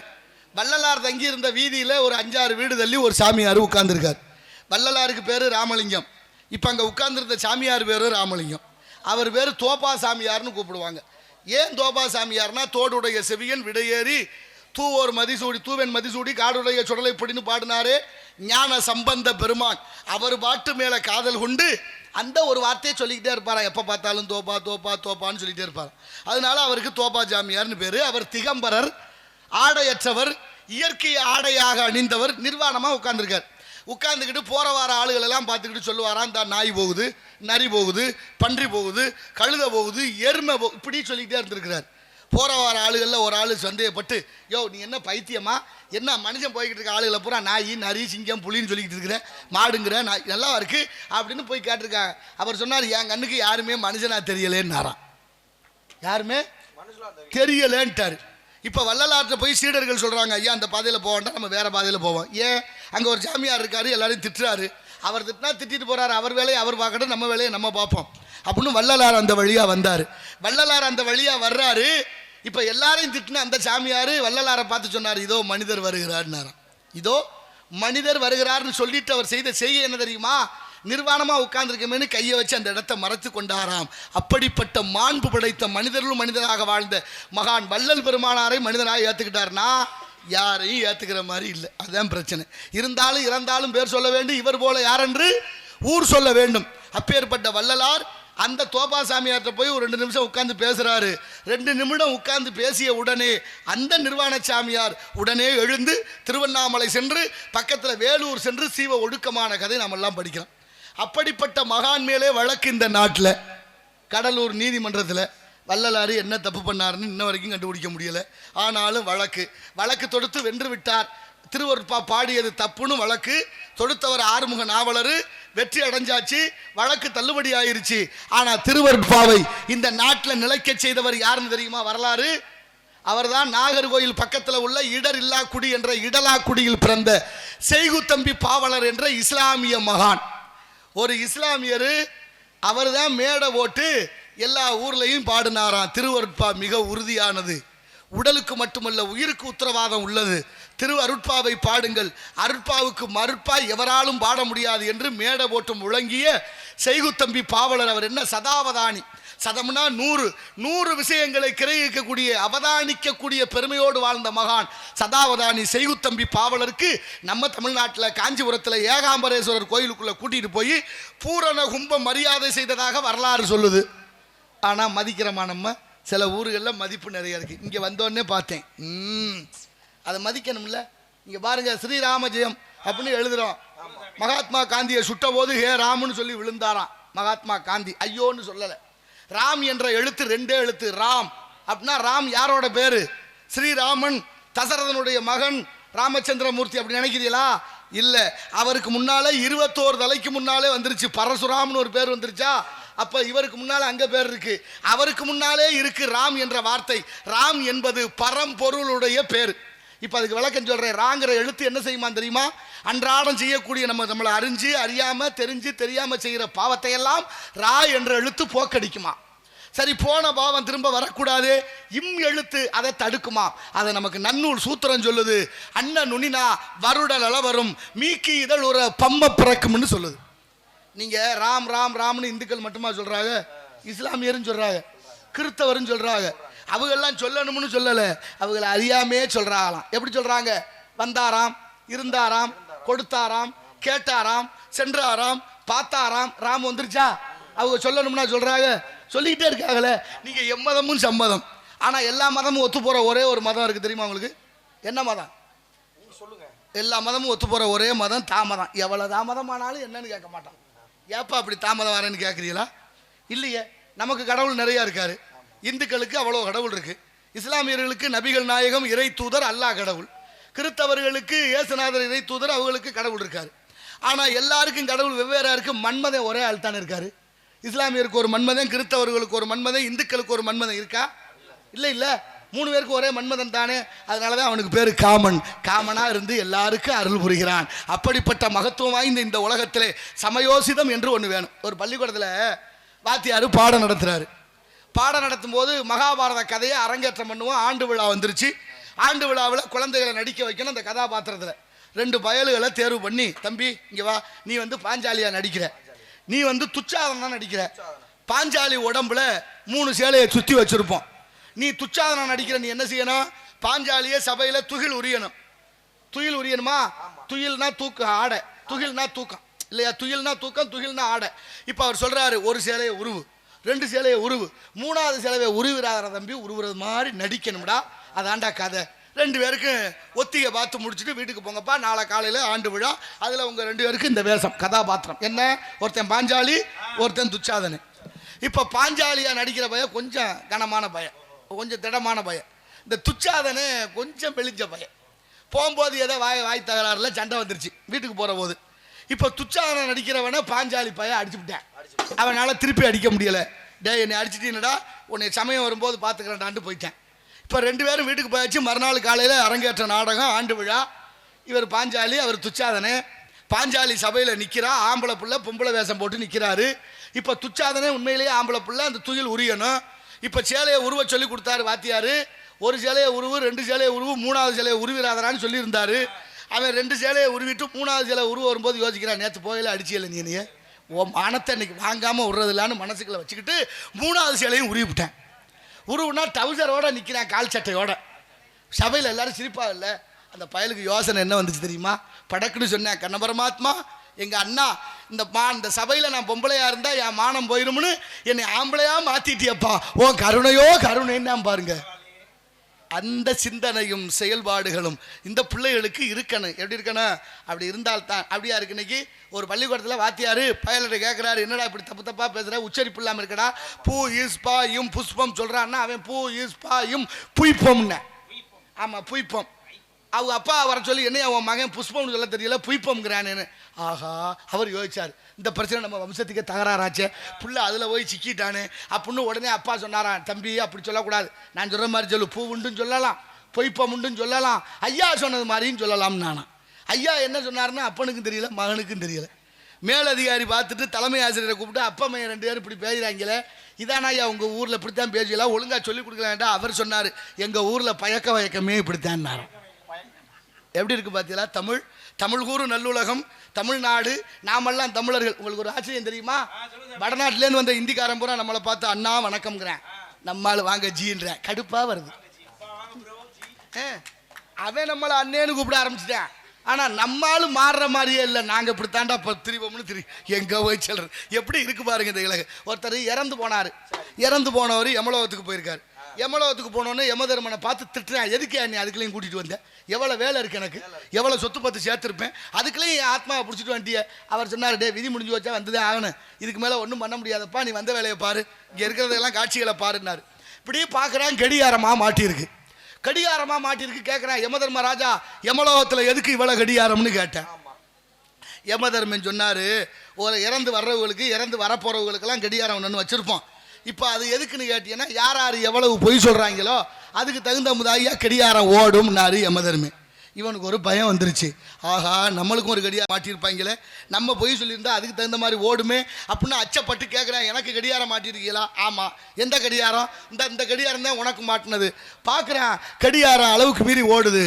இவன் சொல்கிறேன், ஐயா நானுமா பொய் சொன்னேன், பொய் சொன்னதே தெரியாமலே புழுகுறாங்க பல பேர். ஆனாலும் பாருங்க, அவனுக்கு ரொம்ப ஆச்சரியம். சரி பரவாயில்ல, நம்மளுக்கு இவ்வளோ வேகமாக ஓடுதே, ரொம்ப தான் புழுகி இருப்போம் போல இருக்கு அப்படின்னு நினச்சிக்கிட்டு பக்கத்தில் ஒரு கடிகாரம் ஓடாமல் இருந்திருக்கு. எதுக்கு அந்த கடிகாரம் ஓடாமல் இருக்குன்னு கேட்டானா. அது சொன்னார், அதுதான் அன்னை தெரசாவுடைய கடிகாரம். அயல் நாட்டில் பிறந்த பெண்மணி, அந்த அம்மா பொய் சொல்லாமல் வாழ்ந்துருக்கிறாள். யமதர்மன் சொன்னோன்னு இவன் கேட்குறான், பொய் சொல்லாமையா? அது இந்தியாவிலையா? எப்படி அது பொய் சொல்லாமல் இருக்க விட மாட்டாங்களே, எப்படி அந்த அம்மா இவ்வளோ பிரச்சனையிலையும் பொய் சொல்லாமல் இருந்தா அப்படின்னு கேட்டேன். அதுக்கு அவர் சொன்னார், ஒன்றும் இல்லை, அயல் நாட்டில் பிறந்த பெண்மணி இந்தியாவுக்கு வந்து தொழுநோயால் பாதிக்கப்பட்டவர்களுக்கு ஒரு தொண்டு நிறுவனத்தை ஏற்பாடு செய்து அதுக்கு நிதி திரட்ட எல்லா கோடீஸ்வரன்ட்டையும் போய் கையேந்தினா. கொல்கத்தா வீதியில் பெரிய பணக்காரன்ட்ட போய் கையை நீட்டும் போது அவர் எச்சியை காரி கையில் துப்பிட்டார். கையில் எச்சியை துப்பினோன்னு கோவப்படாமல் முகம் சுளிக்காமல் அந்த அம்மா என்ன பண்ணா தெரியுமா? ஒரு கையை அப்படியே மடக்கிக்கிட்டு மறு கையை நீட்டி சொன்னாலாம், கோடீஸ்வரர் எனக்கு வேண்டியதை கொடுத்துட்டீங்க, போதும், என் பிள்ளைகளுக்கு ஏதாவது கொடுன்னு கேட்டா அந்த ஆள் நொந்து போய் சொத்துல பாதி எழுதி வச்சதாக வரலாறு இருக்கியா. அப்படிப்பட்ட தியாகசீலம் அந்த அம்மையார். அதனால தான் கடிகாரம் ஓடலேன்னு. இப்போ இன்னா செய்தாரை ஒருத்தல் அவர் நான் நன்னயம் செய்து விடல் வந்துருச்சா. அப்படியே பார்த்துக்கிட்டு இருந்து இந்த பக்கம் திரும்பினேன், ஒரு காத்தாடி கடாமுடான்னு ஓடிட்டு கிடந்துச்சு. ஆமாம். கேட்குறேன், இவன் ஐயா காத்தாடி அருந்து விழுந்து போல இருக்கு, அந்த அளவுக்கு ஓடுதே, இது எதுக்கு இப்படி ஓடுதுன்னு கேட்டேன். அவர் யமதர்மன் சொன்னார், காத்தாடி இல்லைடா, அதுவும் கடிகாரம் தான்னாரு. கடிகாரமா? இப்படியும் ஓடுமா? என்னையா பெரிய ஆச்சரியமா இருக்குது, இது யார் விட்டு கடிகாரம்னு கேட்டேன். யமதர்மன் சொன்னார், அதாண்டா தமிழ்நாட்டில் இருக்கிற மொத்த அரசியல்வாதிகளுக்கும் உள்ள கடிகாரம்னாரு. அப்படின்னா எவ்வளவு புழுகிருப்பாங்க, இன்னமும் புழுகுறாங்க, நம்புகிறோமே. என்ன புழுகுனாலும் நம்ம மாற மாட்டோம், அது வேறு விஷயம், நமக்கு தேவையில்லை. அது பெரிய இடத்து பொல்லாப்பு, அரமணை கோழி முட்டை அம்மிக்கெல்லாம் உடைக்கும். நாளைய தலைமுறையை வளர்ப்பதற்கு என்ன வைத்திருக்கிறோம் என்ற வரலாற்றுடைய சிந்தனைகளை எந்த பிள்ளையும் சொல்லி பேச்சு கேட்கறது இல்லை. எங்கள் வீட்டில் 2-3 பேர் இருக்காங்க. வீட்டுக்கு வந்தால் நாளைக்கு ஒரு ஏதாவது தகவல் தெரிஞ்சு கேட்டு, ஏன்னா தம்பிங்க வா, என்ன இந்த மாதிரி பேசிக்கிறா, இந்த இடத்துல நீங்கள் நின்னியாமலன்னு கேட்டா யார் சொன்னா, என்ன அர்த்தம், காதுலேயே வாங்குறாங்க இல்லை, எனக்கு என்ன போயிடுறாங்க. டேய் நான் என்ன கேட்டுக்கிட்டு இருக்கேன், நீ பாட்டில் போய்கிட்டு இருக்கேன்னா அதெல்லாம் விடுங்க, எனக்கு தெரியாது. அதெல்லாம் எப்படி தேவையில்லாமல் தலையிடாதீங்கன்னு சொன்ன கதை எத்தனை வீட்டில் நடக்குது. எந்த பிள்ளையில வாத்தியார்களுக்கு மாணவர்களுக்கு இருந்த ஒற்றுமை எவ்வளவு விரிசல் அடைஞ்சு போச்சு, எப்படி ஏன் இந்த மாற்றம் எதனால் இதனால் நடக்கிறது என்பதை எல்லாரும் உணர்ந்து பார்க்க வேண்டிய தருணத்தில் வாழ்ந்து கொண்டிருக்கிறோம். அப்படிப்பட்ட இடத்தின் சிறப்பை பார்க்கின்ற பொழுது அழகான இடம் வேள்விமலை சாரல். இங்கே வள்ளி காவல் காத்து கொண்டிருப்பதாக அறிந்தோமே. அறிகிறதா சத்தம்? என்ன சத்தம்? சத்தத்தால் அடக்கணும். நல்ல சத்தம், அற்புதமான சத்தம். ஆலோலம் சோ என்ற அற்புதமான கானம்.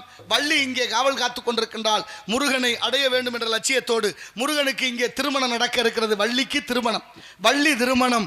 வள்ளி திருமணத்தை நடத்தி வைக்கிறவர் நான். எல்லாரும் பொண்ணு வீட்டு மாப்பிள்ளை வீட்டுக்கு கல்யாணத்துக்கு போனால் என்ன செய்வீங்க? அச்சதை தூவிட்டு பொண்ணு மாப்பிள்ளையை வாழ்த்திட்டு வருவீங்க. இங்கே அப்படி இல்லை. எல்லாரும் வந்து பொண்ணு மாப்பிள்ளை காலில் விழுந்து ஆசீர்வாதம் வாங்கிட்டு போகணும்.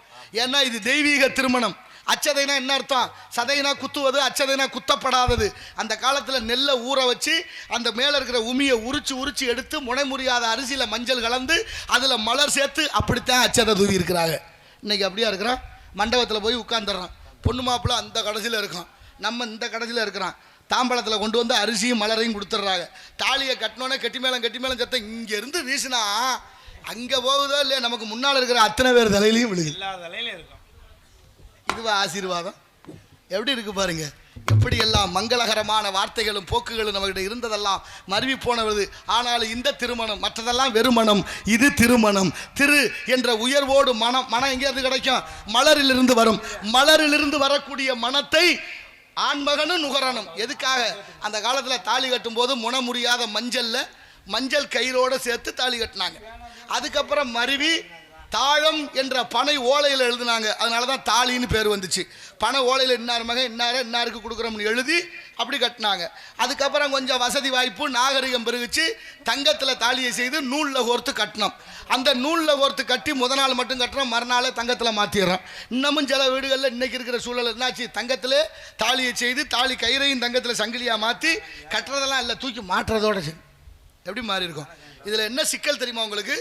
மஞ்சள் நூலில் தாலியை கோர்த்து கட்டிட்டு பெண்ணு குளிக்கும் போது முக நிறைய மஞ்சள் பூசி தாலி கயிற்றுல மஞ்சள் பூசி குளிச்சுட்டு இரவு கணவனோடு தூங்குனா அந்த மஞ்சளை நுகர நோய் எதிர்ப்பு சக்தி பெருகி புருஷனும் பொண்டாட்டியும் கடைசி வரைக்கும் நோய் இல்லாமல் வாழ்ந்த காலம்.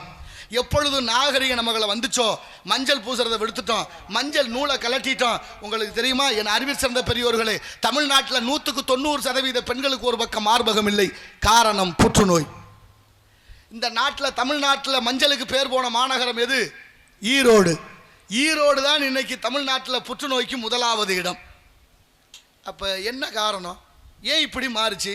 ஏன் இந்த இவ்வளவு எல்லாமே மாறி ஆங்கில மருத்துவம் விரலில் புண்ணு வந்துச்சுன்னா விரலை வெட்டுறாங்கிறேன், விரலுக்கு மேலே புண்ணு வந்துச்சுன்னா காலை வெட்டுறாங்கிறேன். உடம்புல எந்த பாகத்தில் நோய் வந்துட்டாலும் வெட்டி எடுக்கிறதுக்கு தான் ஆங்கில மருத்துவம் சொல்லுது. அதுக்கா மருந்து மாத்திரை? நோயை குணப்படுத்துறதுக்கு தானே மருந்து மாத்திரை. தலைவலிக்கு மாத்திரை போட்டால் 1/2 மணி நேரம் 1 மணி நேரத்தில் நிற்கிது. வயிற்று வலிக்கு மாத்திரை போட்டால் அது ஒரு 6 மணி நேரம் 5 மணி நேரத்தில் நிற்கிது. எல்லா நோய்க்கு மாத்திரை போட்டால் தீருது, சக்கரை நோய்க்கு மாத்திரை போட்டால் தீரவே மாட்டேங்குது. எத்தனை பேர் தொந்தரவு படுறாங்க. ஆனாலும் எல்லாம் சரி செய்ய நமக்கிட்ட ஒரு மருத்துவம் இருக்குது, அதான் சித்த மருத்துவம். அது தமிழகத்தினுடைய பூர்வீக மருத்துவம். ஏன்னா இது சித்தர்கள் வாழ்ந்த பூமி. அப்படிப்பட்ட சித்தர்கள் கண்ட மூலிகையினுடைய மருத்துவம் நிரந்தரமானது, பக்க விளைவு இல்லாதது. இன்னைக்கும் பாருங்க, கிட்னிங்கிற சிறுநீரகம் கெட்டு போய் உப்பு கூடிருச்சுன்னா அதை போக்குறதுக்கு சுரக்காயும் மூக்கரட்டக்கீரையும் இருக்குது. யார் சாப்பிட்றா? சுரக்காய் குண்டு சட்டி மாதிரி கோழி கழுத்து மாதிரி இருந்துச்சு, இப்போ சுரக்காய் புடலங்காய் மாதிரி வந்துருச்சு. அத்தனையும் மாற்றிட்டேன் மனுஷ போய் பேராசையில். எங்கே போய் சொல்கிறது? நீங்கள் நம்ம நாட்டோட தேசிய கீதத்தை எழுதிய ஐயா ரவீந்திரநாத் தாகூர் ரஷ்யா போகிறார். ரஷ்யாவுக்கு போய் அங்கே உள்ள மாணவர்கள் பள்ளிக்கூடத்தில் போய் ஒரு கேள்வி கேட்குறார். மாணவர்களே, 5 ரூபாய்க்கு ஒரு பேனா வாங்கினேன், 10 ரூபாய்க்கு விற்றா என்ன கிடைக்கும்னு கேட்டார். 5 ரூபாய்க்கு வாங்கின பேனா 10 ரூபாய்க்கு விற்றா என்ன கிடைக்கும் தம்பி? 5 ரூபா லாபம் கிடைக்கும். அப்படித்தான் நம்ம படித்தோம், அப்படித்தான் நமக்கு சொல்லி கொடுத்தாங்க. ஆனால் அங்கே உள்ள மாணவர்கள், ரஷ்யாவில் உள்ள மாணவர்கள் என்ன சொன்னார்களாம் தெரியுமா? நம்ம நாட்டு இந்திய தேசிய கீதத்தை பாடிய ரவீந்திரநாத் தாகூரை பார்த்து சொன்னார்களாம் மாணவர்கள் எல்லாம், பெரியவரே 5 ரூபாய்க்கு வாங்கின பேனாவை நீங்கள் 10 ரூபாய்க்கு விற்றீங்கன்னா எங்கள் நாட்டில் 6 மாதம் சிறை தண்டனை. அப்படி சொல்லி கொடுத்துருக்குறாங்க. ஏன் சிறை தண்டனை? 5 ரூபாய்க்கு வாங்கி 5 ரூபாய்க்கு கூட விற்றா இதில் என்ன தப்பு? எதுக்கு 6 மாதம் சிறை தண்டனை? அப்படின்னா சட்டப்படி ஒரு பொருளுக்கு லாபம் 30% இருக்கணும். 5 ரூபாய்க்கு வாங்கின பேனாவை 7 ரூபாய்க்கு விற்கலாம். 3% மேற்கொண்டு கூட்டி 10 ரூபாய்க்கு விற்றா அது தவறுன்னு சொல்லி கொடுக்கப்பட்டிருக்கு அங்கே உள்ள பிள்ளைகளுக்கு. நமக்கு என்ன சொல்லி கொடுக்குறோம்? 5 ரூபாய்க்கு வாங்கினது 50 ரூபாய்க்கு விற்றா கூட பிரச்சனை இல்லை, விற்றுப்படணும். எப்படியாவது விற்றுருங்க. எப்படி விளங்குமா ஐயா? விளங்குமா? என்னத்தை சொல்றது? ஆலோலம் சோ என்று பண்பாடி கொண்டிருக்கின்றாள் பெண்மகள் என்பதை பார்க்கின்ற பொழுது வைங்க இந்தோலம் அஞ்சலை.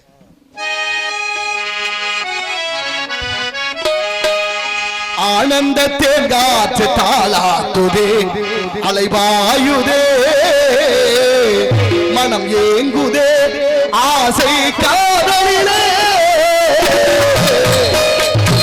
ஆனந்தத்தை காற்று தாளாத்துதே, சிலை போலவே மகள் மகிழ்ச்சியவே ஆனோரம்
பாட்டு அரிது அரிதுன்னார் தாய்மானவ சுவாமி. வாசற்படி கடந்து வாராத பிச்சைக்கு ஆசைப்பட மாட்டேனார் வாத்தியார்கள். ஒரு பரமார்த்த குருன்னு ஒரு வாத்தியார் இருந்திருக்கிறாரு. ஆமா, அந்த வாத்தியாருக்கு ஒரு 5 மாணவர்கள். சரி, 5 பேரு பேரும் சட்டி சடையன் மட்டி மடையன் ஜகரன்னு பேரு. மட்டி மடையன் சட்டி சடையன் ஜகரன்னு பேரு. 5 பேரும் பரமார்த்த குருவுக்கு சீடர்கள். வாத்தியாரு நடந்தே கூட்டிக்கிட்டு தெரிஞ்சவங்களுக்கு கொஞ்சம் வருத்தம். எல்லாரும் காரு வண்டி எல்லாம் குதிரையில போறாங்க. நம்ம ஐயாவையும் எப்படியாவது குதிரையில ஏத்தனா நல்லா இருக்குமேனு குதிரை வாங்கலான்னு முடிவு பண்ணாங்க. உட்காந்து ஒருத்தன் சொன்ன ஒரு குதிரையை வாங்கிட்டு வந்து யாராவது வச்சிருக்க குதிரையை வாங்கிட்டு வந்து நம்ம குருநாதரை ஏத்தலாம்னு. அதுக்கு ஒருத்தன் சொன்ன இன்னொருத்த வச்சிருக்க குதிரையை வாங்கிட்டு வந்து ஏத்தனோம்னா அது எப்படி இருக்கோ என்னமோ, நம்ம சொல்லு பேச்சு கேட்குமோ கேட்காதோ, அதனால வேணாம்டா குட்டியா குதிரை வாங்கி வளர்த்துக்கோம்னா ஒருத்தன். அதுக்கு அவன் சொன்ன குட்டியில குதிரையை வாங்கிட்டு வந்து வளர்த்து ஒருவேளை சொல்லு பேச்சு கேட்காம போயிட்டா அதனால வேண்டாம்டா. ஒருத்தன் சொன்னா குதிரை முட்டை வாங்கிட்டு வருவோம்டான்னு. ஆமா, குதிரை முட்டை வாங்கிட்டு வந்து அடை வச்சோம்னா அதுல இருந்து குஞ்சு பொறிச்சு குட்டி போட்டுச்சுன்னா நல்லா இருக்கும்டான்னு முடிவு பண்ணி ஒரு வழியா குதிரை முட்டை வாங்கலான்னு கிளம்புனாங்க. குதிரை முட்டை எங்கே கிடைக்கும்? எங்கேயுமே கிடைக்காது. அப்ப ஊரா தேடிட்டு ஒரு ஆத்தங்கரை வழியா போற போது பார்த்தா இந்த ஏற்கனவே சொன்ன பாருங்க பூசணிக்காய், அது நிறைய கிடந்திருக்கு ஒரு தோட்டத்துல. இவங்க முடிவு பண்ணிட்டாங்க, அடே இந்த உலகம் பூரா தேடினா இங்கே கிடக்கு இவ்வளவு குதிரை முட்டை, நம்ம வார தெரியாதனமா நேரத்தை வீணடிச்சிட்டோமே, சரி இங்கே வாங்கிடுவோம்டான்னு யோசிக்கிட்டு இருக்கும் போது ஒரு ஆள் அந்த பக்கம் வந்தார். வந்தவரை கூப்பிட்டா அது ஐயா இது என்னன்னு கேட்டிருந்தா அவர் பூஜனிக்கான்னு சொல்லியிருப்பாரு. கேட்கும் போதே கேட்குறாங்க, ஐயா குதிரை முட்டை எவ்வளவு விலைக்கு கொடுப்பீங்களான்னு கேட்டாங்க. அவர் பார்த்தாரு, சரியா சிக்கியிருக்காங்க, எப்படியா இவங்க தலையில ஒன்று கொடுத்துட்டு காசை வாங்கிடுவோம் அப்படின்னு முடிவு பண்ணி எவ்வளோடா வச்சிருக்கேன்னு கேட்டா இருக்கிற காசெல்லாம் தேடி பிடிச்சி எடுத்து கொடுத்துட்டு ஒரு பூஜனிக்காய் வாங்கி தலையில வச்சுக்கிட்டு பத்திரமா போய் சேருங்கப்பா, விழுந்துடக்கூடாது, நாளைக்கு திருப்பி தரமாட்டேன், 2 பேர் முன்னால போ 2 பேர் பின்னால போன்னு சொல்லி அனுப்பிட்டார். இப்ப 5 பேருமா நடந்து வந்துகிட்டே இருந்தாங்க. ஒரு காட்டுக்குள்ள வரணும். காட்டுக்குள்ள ஒரு மரத்தோட கிளை கீழே இருக்கு. கீழே இருந்த கிளையில மோதி பூஜனிக்காய் பொத்துன்னு புதற்குள்ள விழுந்துருச்சு. ஏற்கனவே அங்க படுத்து கிடந்த முயல் குட்டி வேகமா ஓடிருச்சு. ஒருத்தன் பார்த்துட்டு சொல்றேன் பாருங்க, டேய் முட்டை விழுந்து உடஞ்சு குட்டி இந்த வேகமா ஓடுது, இதை கொண்ட வளர்த்து நம்ம குருநாதர் எடுத்து கொள்றதாடா, ஆத்தாடி வேணாம்டா, நமக்கு இனிமே குதிரை முட்டையே வாங்க வேணாம்டா, வேற என்னடா செய்வான், எதுடா மெதுவா போகும், நம்ம குருநாதரை ஏத்துறதுன்னு பார்த்தா அந்த நேரத்தில் ஒருத்தர் பொதி ஏற்றிக்கிட்டு கழுதையை ஓட்டிட்டு வந்தார். இந்த கழுதை ரொம்ப பதமாக இருக்கும் போல இருக்கு, நல்ல கழுதையாக இருக்கும் போல இந்த கழுதையை வாங்கிக்கணும்னு ஒரு கழுதையை வாங்கிட்டு வந்து குருநாதரை ஏற்றி ஊரா போய்கிட்டு இருக்காங்க. ஒரு நாள் நடந்து போய்கிட்டு இருக்கும்போது திடீர்னு காத்தடிச்சதுல தலையில் கட்டிருந்த தலப்பா அங்கே வச்சுரம் கீழே விழுந்துருச்சு. யாருக்கு? குருநாதருக்கு. ஒரு மைலுக்கு அப்புறம் தான் தலையில் கையை வைக்கிறாரு, தலப்பா காணும். 5 பேரும் பின்னால் வந்தாங்க. அடே இங்கே வாங்க, என் தலையில் இந்த தலப்பா விழுந்துச்சு பாத்தியலா? எது? இந்த உருண்டையா இருக்குமே அதான்னு கேட்டேன் ஒருத்தன். அட இல்லடா நீளமா இருக்குமே. ஆமா ஆமா அந்த இப்போ வெள்ளையா கூட இருக்குமே அதுவான்னு கேட்டேன் ஒருத்தன். ஆமாடா விழுந்துச்சா? ஒருத்தன் சொன்னேன் ஆமா விழுந்துச்சுன்னு. ஏன்டா எடுக்கல? நீங்க தான் எதையும் ஒன்றும் சொல்லலை அதனால நாங்கள் எடுக்கலன்னு. நான் சொல்லலைன்னா எடுக்காம விடுறதா? இனிமேல் எது விழுந்தாலும் எடுத்துட்டு வந்துடணும் சரியா அப்படின்னாரு வாத்தியார். சரிங்க ஐயா அப்படின்னு வந்தாங்க. கொஞ்சம் தூரம் போன பார்த்தா ஒருத்தன் தலையில் ஒரு மூட்டையோட வந்தேன். வாத்தியார் கேட்குறாரு, குருநாதர் என்னடா தலையில் மூட்டை? நீங்கள் தான் எது விழுந்தாலும் எடுத்துக்கிட்டு வர சொன்னீங்களே. ஆமாம். என்ன எடுத்துகிட்டு வர? வர்ற வழியில் கழுதை சாணம் போட்டுச்சு, அதை பூரா அள்ளி தலையில் வச்சுக்கிட்டு வரேன்னு. எல்லாருக்கும் மாடா இவங்களை வச்சுக்கிட்டு நான் எங்களோட பயிரை வைக்கிறது பெரும்பாடாக இருக்கேன். டேய் இனிமேல் எது விழுந்தாலும் எடுக்கப்படாது சரியா? உத்தரவு குருநாதா. சமமாக போன கழுதை மேட்டில் ஏற ஆரம்பிச்சிச்சு. பிடிக்க முடியாமல் குருநாதர் கீழே விழுந்துட்டாரு.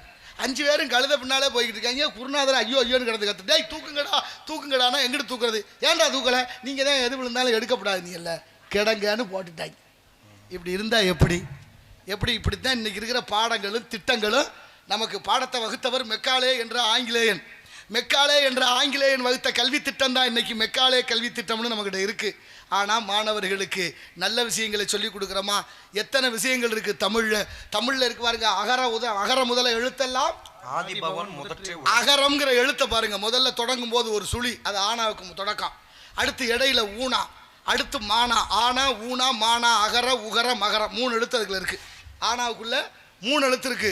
தொடங்கும் போது ஆனா தெளிவா தெரியும், ஊனாவும் நேரா இருக்கும், மானா மட்டும் தலைகீழா இருக்கும். ஏன் மானா தலைகீழா இருக்கு? மானான்னா மண்டக்குருவம் முடிச்ச பூரா தலைகீழா தான் நிற்கிறேன், நேராகவே இருக்கிறது இல்லை என்பதை உணர்த்துவதற்காகத்தான் அகர உகர மகர சம்மேளன நாதவிந்து கலை என்று ஓம் என்ற மந்திரத்தை நமக்காக கொடுத்த இந்த தமிழ் மொழி எவ்வளவு உயர்ந்தது பாருங்க. அமெரிக்காக்காரர்கள் தமிழில் பிள்ளைகளுக்கு சொல்லிக் கொடுக்குறாங்களாம். அமெரிக்காவில் இன்றைக்கு ஆய்வு பண்ணி பாருங்க, படித்தவங்க வலைதளங்களை தட்டி பாருங்க. அமெரிக்காவில் குழந்தைகளுக்கு தமிழ் சொல்லிக் கொடுக்கப்படுது. தமிழில் எது சொல்லிக் கொடுக்கப்படுது? 16,000 பாட்டு பாடின அருணகிரிநாதருடைய திருப்புகழின் முதல் பாடல் முத்தை தரு பத்தி திருநகை அத்திக்கிற சத்திச்சரவண முத்திக்கொரு வித்துக்குருவர என ஓதும் முட்கட்பரமற்குச்சுறுதியின்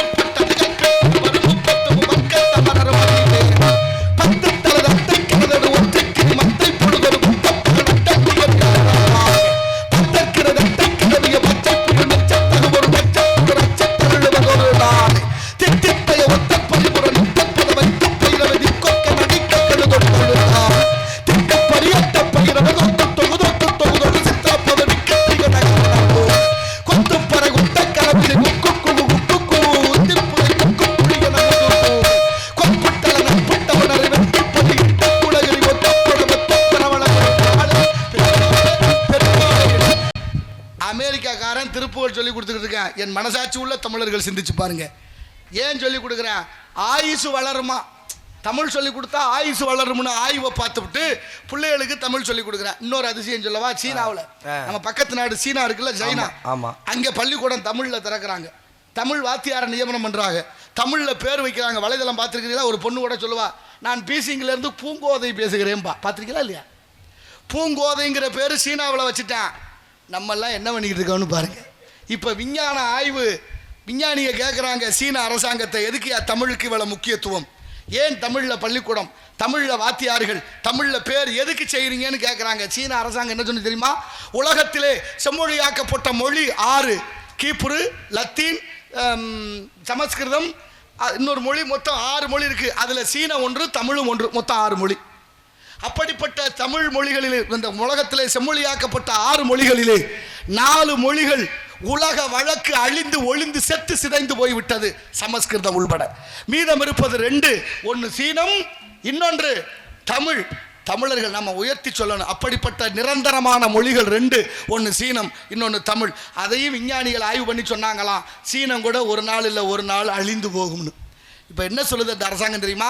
ஒருவேளை சீன மொழியும் அழிந்து போனா நிலையான தமிழ் மொழியை நாங்கள் படித்து வச்சுக்கிட்டா இந்த உலகத்தே தமிழால் ஆள முடியும் என்பதை நாங்கள் உணர்ந்தோம், தமிழுக்கு முக்கியத்துவம் கொடுத்தோம்னு சீன அரசாங்கம் சொல்கிறேன். நம்ம என்ன பண்ணிட்டு இருக்கோம்? அதை பற்றி ஏதாவது சிந்தனை இருக்கா? 207 பள்ளிக்கூடம் மூடியாச்சு. அதை பற்றி கவலைகள். உயிரெழுத்து 18 மெய்யெழுத்துக்கள்னு பேர் புள்ளி வச்சிருக்கிறோம்.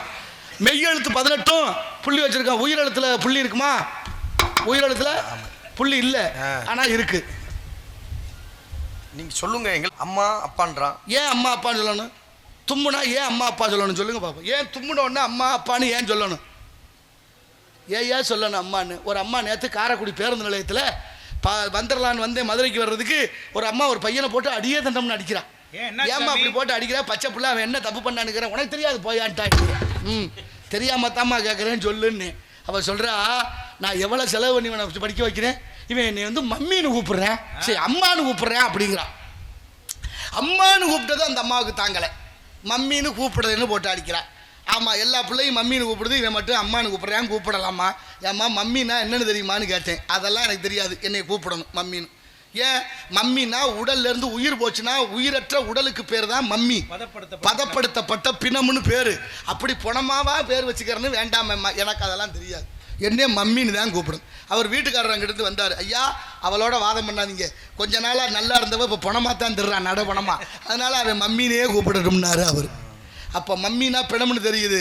தமிழ் மொழியில் நீங்கள் தும்மல் வந்தா அம்மானு சொல்லி கொடுத்த இந்த உயர்ந்த சமூகம் தும்மல் வந்தோன்னே ஏன் அம்மானு சொல்கிறோம்னா, தும்மல் வர்றதுக்கு காரணத்தை கண்டுபிடிக்கணும். தும்மல் ஏன் வருதுன்னா, நுரையீரலுக்கு போகிற காற்று தடைபடும் பொழுது திரும்ப வருவது தான் அது தும்மல்னு பேர். நுரையீரலுக்கு காற்று ஒழுங்கா போகாமல் திரும்பிச்சுன்னா அதுக்கு பேர் தும்மல். அந்த தும்மல் விழுந்தோடனே அம்மான்னம்னா மூச்சு அடங்கி அதை சீர் செய்தாம், அதனால தான் அம்மானு சொல்லி கொடுத்தாங்க. எவ்வளோ உயர்ந்த வாழ்த்தை, நல்லா சொல்லி பாருங்க. அம்மா மூச்சு அடங்கும், அப்பா மூச்சு அடங்கும், அண்ணன் மூச்சு அடங்கும், தம்பி மூச்சு அடங்கும். தமிழ்ல பேசுனீங்கன்னா ஆயுசு கூடுமையா. அதனாலதான் எல்லா நாட்டுக்காரனும் தமிழுக்கு முக்கியத்துவம் கொடுக்குறேன். ரொம்ப நாள் நல்லா இருக்கணும்னா தமிழை போற்றுங்கள், தமிழை பேசுங்கள், தமிழ்ல பேர் வைங்க. ஆகும் சுந்தரா சொற்றமிழ் பாடுக என்றார் தூமரை பாயும் வாயா. அது சொன்னார் மாணிக்க வாசகர். இறைவன் சொல்றாரு, கோவை பாடிய வாயால் பாவை பாடுகன்னாரு. எவ்வளோ அற்புதமாக தன்னை காதலியாக பாவித்து இறைவனோடு சேர்ந்து அவள் அழகாக தேவாரம், திருவாசகம், திருமந்திரம், திருப்புகள், திருவருட்பா, திருப்பாவை, திருவம்பாவை, திருக்குறள், அத்தனை இலக்கியங்கள் நம்மகிட்ட இருக்கு செறிவுகளோடு. ஆனாலும் யாரும் அதை பற்றி சிந்திப்பதும் இல்லை, தேடுவதும் இல்லை. நாளைய தலைமுறைக்கு சொல்லிக் கொடுக்கறது என்னென்னவோ இருக்குது. பாட்டும் பரதமும் பண்புள்ள நாடகமும் நாட்டுக்கு நல்ல பயன் தரும் என்றார்கள் முன்னோர்கள். அதையெல்லாம் உணர்ந்து வாழ வேண்டும். நாட்டோட முதுகெலும்பு விவசாயம், வேளாண்மை கைவிட்ட எல்லா நாடும் பிச்சை எடுக்குது. குஜராத்தில் ஒரு மூடை நெல் 3000 ரூபாய்க்கு விற்கிது. தமிழ்நாட்டில் எவ்வளவுக்கு விற்கிது? யாராவது இந்த பச்சை துண்டு போட்டவங்க அதை பற்றி யோசிக்கிறீங்களா? நமக்கு தேவையில்லை. அது பெரிய இடத்து பொல்லாப்பு, அரமணை கோழி முட்டை, அம்மிக்கல்ல உடைக்கும். ஆகையினாலே ஆலோலம் சோ என்று பண்பாடி கொண்டிருக்கின்றாள் பெண்மகள். ஒன்றை வைங்க பாப்போம். குமுதம் போல் வந்த குமரியே குங்குமமாய்ச்சி வந்தது என்னவோ, மல வண்ண திரை கனவு கண்டதோ.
கட்டுங்க. ஆமா. 10,000 ரூபாய்க்கு பட்டு சட்டை அப்படியே பளபளன்னு கட்டிக்கிட்டு வந்து இந்த இடத்துல உட்காருங்கன்னா உட்காருவீங்களா? ஆஹா. ஏன்? துணி அழுக்காயிரும் அப்படின்றனால. உங்களை உட்கார வேண்டாம்னு கிராமத்துல யாரும் சொல்லல. ஆமா. உங்க மனசுமே அங்க உட்கார வேண்டாம்னு சொல்லல. யார் உட்கார வேண்டாங்கிறா? துணி சொல்லுது. கட்டி இருக்கிற துணி உங்களை தீர்மானிக்குது கீழே உட்கார வேண்டாம். ஆமா. அப்போ உங்க வாழ்க்கையை தீர்மானிக்கிறது நீங்களா இல்ல மற்றவர்களா இல்ல துணியா? துணி தான் தீர்மானிக்குது. பத்தியா எப்படி மாறிட்டோம் பாருங்க. கிழிஞ்சு போற துணி நினைக்குது நம்மளை உட்கார விடாம தடுக்குதுன்னா வாழ்க்கை எவ்வளவு உயர்ந்த பண்பாடுடையது. பசுமாட்டுக்கு எரும மாட்டுக்கு என்ன வித்தியாசம்? பசுமாடு வெள்ளையா இருக்கும், எருமாடு கருப்பா இருக்கும். தமிழ் இல்ல ஒருவேளை பசுமாடு கூட எல்லா நேரத்திலயும் கூட இருக்கு. இருக்கு. ஆமா. அதெல்லாம் உங்களுக்கு தெரியாது. ஒத்தியதெல்லாம் பசுமாடு வெயில் தாங்காது, எரும மாடு. பசுமாட்டுக்கு எரும மாட்டுக்கு என்ன வித்தியாசம்னா அது மாதிரி மனிதர்கள் பல பேர் இருக்காங்க. எரும மாடு கட்டி கிடக்கிற இடம் சுத்தம் இல்லைன்னா அங்கனே படுக்கும். நம்ம சங்கத்துல பாத்துருக்கோமா இல்லையா? இப்ப எரும மாடு அப்படின்னா பசுமாடு அப்படி இல்லை. கட்டி கிடக்கிற இடம் சுத்தம் இல்லைன்னா படுக்காது. பசும்பால் தண்ணியா இருக்கும் ஆனா தாய்ப்பாலுக்கு இணையானது. எரும பால் அடர்த்தியா இருக்கும் அப்படின்னா அழுத்தமா இருக்கும், திக்கா இருக்குன்னு சொல்லுவாங்க. நம்ம கட்டியா இருக்குன்னு. ஆனா அது என்ன ஆகும்? மந்தம் உண்டாகும். எருமை மழை வந்தாலும் விலகாது, புயல் வந்தாலும் விலகாது, எந்த வண்டி வந்தாலும் விலகு. எருமை மந்த பிராணி. நம்மளும் பிள்ளைகளை திட்டும் போது எருமை சொல்லி பேச்சு கேட்க மாட்டியான்னு கேட்குறோம். அப்போ எரும மாட்டு பால் மந்தத்தை உண்டு பண்ணுது. ரொம்ப நேரம் வெயிலில் பசுமாடு நிற்கும், எரும மாடு நிற்காது. என்ன செய்யும்? பக்கத்தில் தண்ணி கிடக்கான்னு பார்க்கும், ஒன்றும் இல்லை, சேரு சகதி சாக்கடைனாலும் விழுந்துடும். புரியுதா? இப்போ எப்படி தரணும்? 10 மாட்டுகளுக்குள்ள விட்டாலும் எரும மாடு கண்ணுக்குட்டியை கண்டுபிடிக்க முடியாது. 1000 மாடுகளுக்குள்ள நின்னாலும் பசுமாடு தன்னுடைய கண்ணுக்குட்டியை கண்டுபிடித்து விடும். பசும்பால் சாப்பிட்றோம்ல, நம்ம எல்லா மாட்டு பாலும் சாப்பிட்றோம். ஆனால் பசுமாடு தான் கோமாதான்னு பேர். பசும்பால் கிடைக்குது. மாட்டு எல்லா இடங்களையும் புல்லு மேயுது. பசுமாடு விஷத்தை கூட தின்றுமா. பூச்சி வட்டை பாம்பு வலி ஏதோ ஒன்று சிக்கிட்டுனா சேர்த்து மென்று தின்றுமா. அப்படி தின்னா அந்த நஞ்சை நீக்கிட்டு நமக்கு பால் கொடுக்குது. நஞ்சை எங்கே வச்சிருக்குமா? கழுத்தில் வச்சிருக்குமா. பசுமாடு சாப்பிட்ற நஞ்சுகளை எல்லாம் நம்ம வளர்த்தவர்களுக்கு கொடுக்கக்கூடாதுங்கிறதுக்காக நஞ்சை தேக்கி வைத்திருக்குமா. அதனால ஒரு நாள் சிவங்க பெருமாள் கோயிலுக்கு போனால் அகத்திக்கு இருக்கிற கொடுக்குற பழக்கம் அதனால வந்தது. எவ்வளோ தத்துவங்களை நமக்காக சொல்லியிருக்கிறார்கள். அகத்திக்கீரை நஞ்சை போக்குது. அதனால தான் அகம் கூட்டல் தீ அப்படின்னு பேர் வந்திருக்கு. அகத்தி, அகத்தில் உள்ள தீயை போக்கக்கூடிய கீரை. அந்த பசுமாட்டோட நஞ்சை போக்குறது அகத்திக்கீரைக்கு மகத்துவம் இருக்கு. அப்படி ஒரு விவசாயி என்ன பண்ணாரு? வயலுக்கு வேலைக்கு போறாரு. சரி. மன்னர் வேட்டைக்கு போலான்னு கிளம்பினார். வேட்டைக்கு போனா மழை வந்தாலும் வருமே. அப்படின்னா வான சாஸ்திரம் படிச்சது யாரு? மந்திரி ஒருத்தர் இருப்பாரா? மந்திரிக்கு அழகு வரும் பொருள் உரைத்தல். நாளைக்கு என்ன நடக்கும்னு சொல்ற வந்து அந்த காலத்து மந்திரிகள். இன்னைக்கெல்லாம் அப்படி இல்லை. ஆனாலும் மந்திரியை கூப்பிட்டாரு. மழை வருமா பார்த்து சொல்லுன்னாரு. ஏதாவது சொல்லணுமா? சொல்லுங்க. இல்ல ஒண்ணும் இல்லை. இப்ப மந்திரியை கூப்பிட்டு கேட்டாரு மழை வருமானு கேட்டாரு. அவர் வான சாஸ்திரம்லாம் பார்த்துட்டு சொன்னாரு மழை வராது, வேட்டைக்கு போகலாம். மன்னர் படை பரிவாரத்தோட கிளம்பி போய்கிட்டே இருந்தாரு.